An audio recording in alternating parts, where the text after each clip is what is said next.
My name is Carolyn Hinton, and I lived in Vanport for 4 years. I think of it as a place that might not even have existed, but only in my mind I think about it.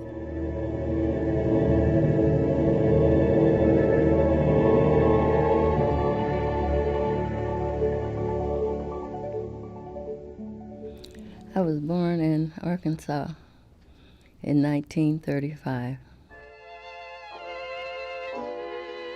Living in Arkansas wasn't very prosperous. We didn't have running water. We drew our water from the well. We didn't have electric lights either.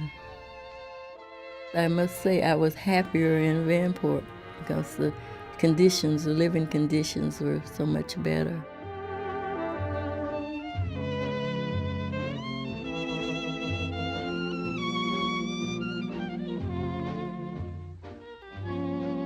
When I first got to Vanport, I loved popsicles. And I found out that you could get a nickel for your milk bottle, and a popsicle cost a nickel. So I used to go around all day hustling milk bottles. My friends nicknamed me Popsicle. They started calling me Popsicle. My mother was very happy to make the change. The grown people had to do a lot of work. And in Arkansas, it was cotton to pick and all sorts of labor. She got a job in the shipyards, which was totally different from her work back there. She was very content to be able to go to work. I remember she worked swing shift. My dad worked day shift. She was very pretty. She was real nice. I often say I wish I had got looks after my mom, but I kind of took after my dad more. My dad, he looked all right, but he wasn't pretty, but he was good. He was a good man. I lived in Vanport for 4 years. 4 years. Seemed like a long time at the time, but 4 years really isn't that long. You have to think about it now.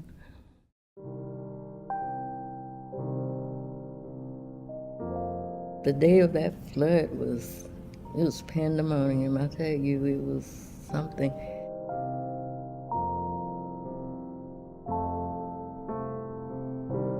I remember some friends and I went to Sunday school, and when I came back, I asked my mother if I could go to the movies, and she said no.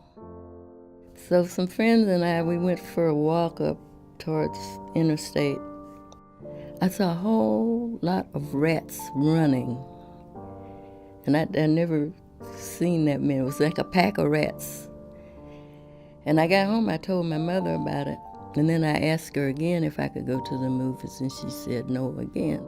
And I said, well, Mom, they said the dike wasn't gonna break. Just a few hours later, the dike did break. My parents says, okay, we gotta go. We gotta head for interstate because there's only one way out. And on the way out, I looked back and I saw a wall of water, and I could see the buildings floating into each other, and they were crashing, making a horrible sound. I had asked my mother, do you think we'll be back by Tuesday?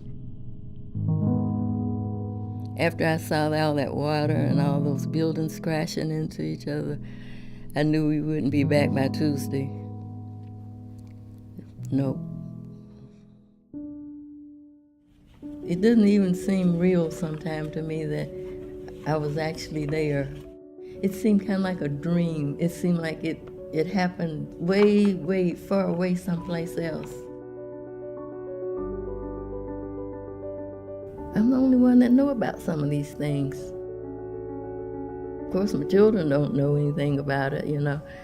Like I say, when I tell them some of my stories, they look at me like, she's exaggerating a little bit. But it was all real. It was all real.